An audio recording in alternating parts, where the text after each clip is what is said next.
Hey ratepayers, it's Eric Lippman of Utility Reform Now with yet another horror story about rate making from the GMG case. So in early 2024 and going into 2025, Greater Minnesota Gas Company had a rate-making petition. They were asking the government and the Minnesota Public Utilities Commission to raise their rates.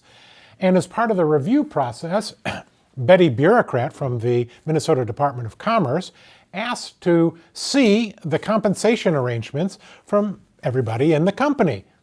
Not a problem, says Eddie the executives. We only have 25 employees. I'll send over the data. A little while later, Betty calls back and says, yeah, what can you tell me about the compensation arrangements for Charlie, the construction manager? Oh yeah, we pay Charlie a bonus, but only if Charlie completes all of the construction projects during the summer construction season and is with the company in December. If all the projects get complete and he's still an employee at the end of the year, great. We're glad to have him have a bonus. He earned it and deserves it. If Charlie were to quit on us in July, in the middle of the construction season, our little company of only 25 employees is gonna be in a world of hurt.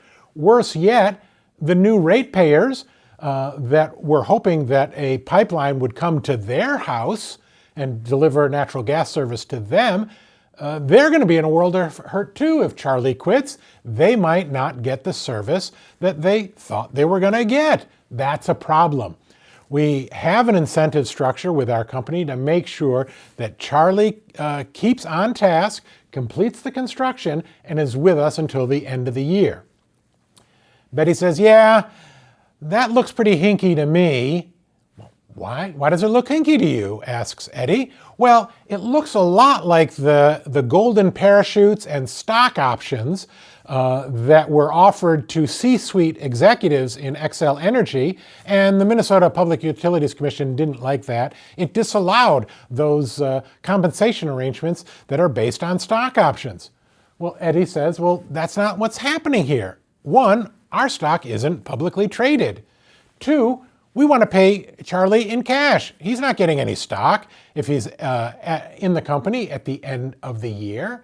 And three, the arrangement doesn't have anything to do with the valuation of the company.